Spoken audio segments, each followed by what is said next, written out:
Bonjour les amis et bienvenue sur la chaîne du Grief Detective. Aujourd'hui, je vous emmène à la Kapuzinerkirche, l'église des Capucins, située dans la petite ville de Murau, en Autriche.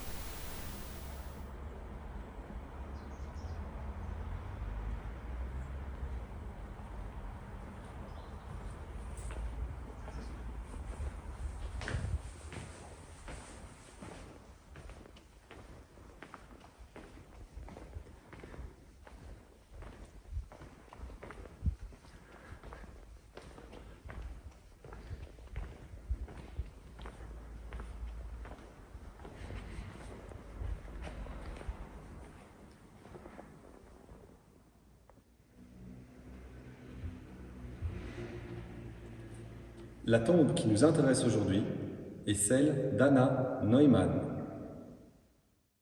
Anna Neumann est née le 25 novembre 1535 au château de Wasserleonburg en Carinthie, au sein d'une famille bourgeoise. Son père, Wilhelm Neumann, possédait des mines de plomb en Carinthie et des mines de mercure en actuelle Slovénie.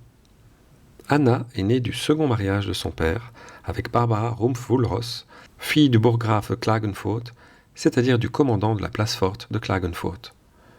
De cette union naquirent 4 fils, Michael, Moritz, Georg et Wilhelm, et une fille, Anna. Le père d'Anna avait cependant déjà eu une fille, Katharina, issue d'une précédente union. Mais en 1536, quelques mois après la naissance d'Anna, son père meurt. Barbara, la mère d'Anna, reprit les affaires de son défunt mari et investit davantage dans l'immobilier. Pour ces différentes affaires, Barbara se fit aider par un conseiller, Hans Zenus, qu'elle finit par épouser. Née dans une famille catholique, Anna se convertit au protestantisme à l'âge de 20 ans. En octobre 1557, alors âgée de 21 ans, Anna épouse pourtant un catholique, le Freiherr Hans Jakob von Tannhausen, issu d'une riche famille bavaroise. 2 filles sont nées de cette union, Elisabeth et Barbara. En 1560, 3 ans après son mariage avec Anna, Hans Jakob décède. Et en 1565, c'est Moritz, un des 4 frères d'Anna, qui décède à son tour. En 1566, poussée par sa mère, Anna épouse Christoph von Liechtenstein, catholique et un des débiteurs de sa mère. En 1569, Hans Zenus, le beau-père d'Anna, décède. Un an plus tard, en 1570, ce sont ses frères Georg et Wilhelm qui décèdent également. À noter que l'aîné de ses frères, Michael, était lui aussi déjà décédé à ce moment, mais la date exacte de son décès est inconnue. Et puis 2 ans plus tard, en 1572, c'est au tour de Barbara, la mère d'Anna, de mourir. Anna devient alors une femme très riche, possédant de nombreux biens immobiliers et de nombreux débiteurs, dont les membres de la famille de son époux. Afin de rembourser leurs emprunts envers Anna, la fratrie des Liechtenstein lui vendit en 1574 la seigneurie de Murau, dont elle devint par conséquent la seigneur, Herrin von Burg und Herrschaft Murau. En 1578, alors au sommet de sa puissance, Anna perd sa fille cadette, Barbara, avant que celle-ci ne puisse se marier et avoir des enfants. Et en 1580, c'est Christoph von Liechtenstein, son deuxième époux, qui décède à son tour. 2 ans plus tard, Anna se remarie avec un autre des débiteurs de sa défunte mère, le protestant Ludwig Ungnad, Freiherr zu Sonneck, un homme issu d'une famille noble ayant rendu de nombreux services militaires à l'empereur. Ludwig Ungnad participa notamment à des guerres contre la France et contre l'Empire ottoman. Mais en 1584, Ludwig Ungnad décède à Klagenfurt. Après même pas 3 ans de mariage, Anna est une nouvelle fois veuve. 2 ans plus tard, en 1586, Anna se remarie une fois encore, mais cette fois-ci avec un de ses propres débiteurs, le protestant Karl Freiherr von Taufenbach. Rassurez-vous, ce mariage-ci va durer plus que 3 ans. Il durera même 24 ans. Mais ces 24 années ne seront pas des plus tranquilles, car plusieurs événements vont venir perturber la vie d'Anna. Tout d'abord, en 1591, elle est citée pour la première fois dans un procès pour sorcellerie. Une dame âgée de 70 ans, 70 ans, Kunigunde Punzin, confessa, sans avoir été soumise à la torture, être une sorcière et avoir provoqué, contre rétribution, des intempéries pour le compte d'Anna afin que les récoltes de fermiers concurrents soient détruites. La défense d'Anna expliqua que cette dernière n'avait fait que l'aumône de quelques nourritures pour Kunigunde. Kunigunde fut condamnée à mort pour sorcellerie et exécutée. Elle fut noyée avant d'être brûlée. Quelques années plus tard, la situation des protestants va commencer à changer en Autriche. Ainsi, en 1598, un édit, Losweisungsmandat der evangelischen Predikanten, pour édit d'expulsion des prédicateurs protestants, est promulgué par l'archiduc et futur empereur Ferdinand II de Habsbourg. Cet édit concerne les régions de Carniole, l'actuelle Slovénie, Styrie et Carinthie, et ordonne l'expulsion des pasteurs luthériens, la fermeture des églises protestantes et l'interdiction de l'enseignement protestant. Également, c'est à cette même époque qu'une autre mauvaise nouvelle vient bouleverser la vie d'Anna. Sa fille aînée Élisabeth décède sans enfant. Enfin, en 1602-1603, Anna fut une nouvelle fois citée dans le cadre d'un procès pour sorcellerie.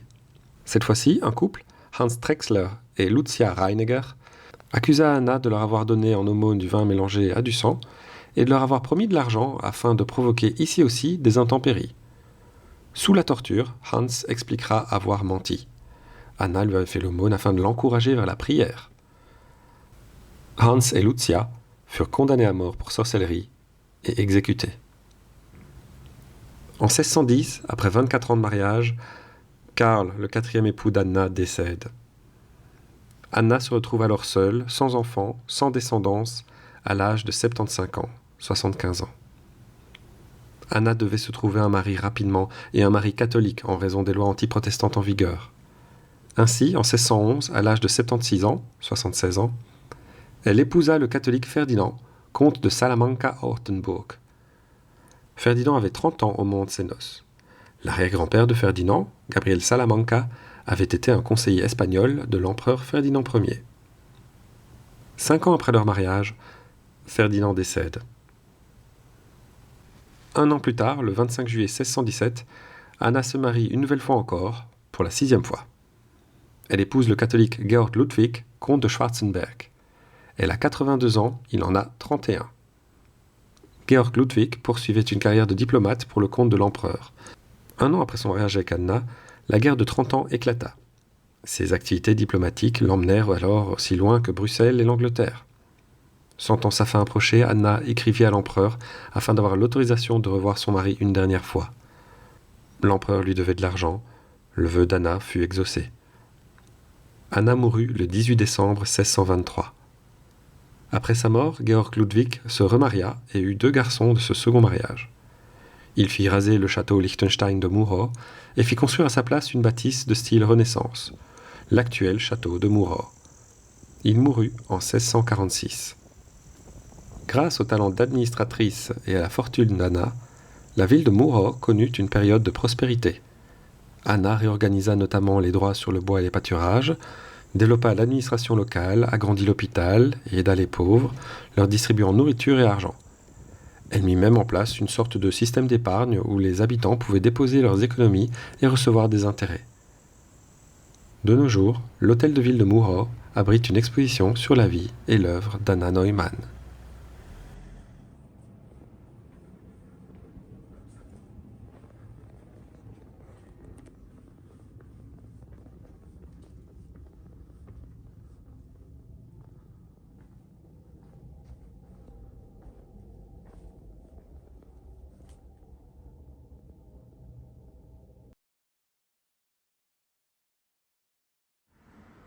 Un peu plus de 3 siècles après le décès d'Anna Neumann, Murau fut une nouvelle fois redevable de beaucoup à une seule personne.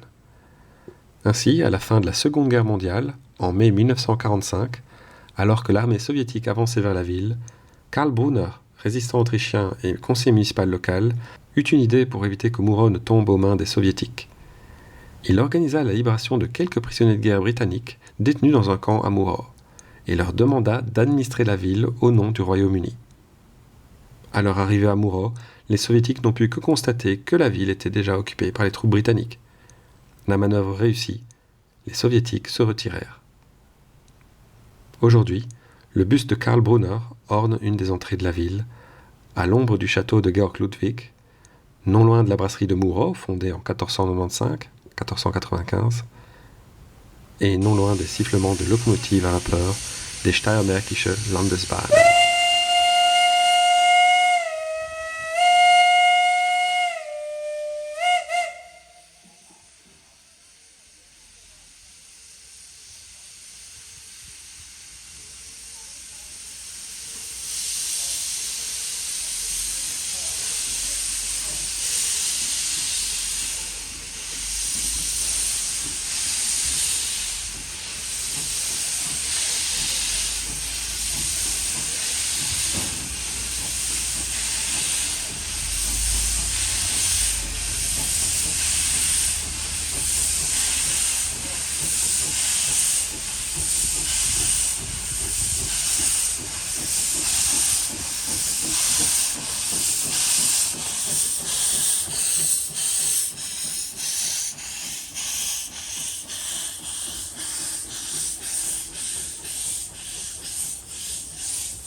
Anna Neumann est le personnage central de l'histoire de la ville de Murau, une petite ville parmi les plus intéressantes que je connaisse.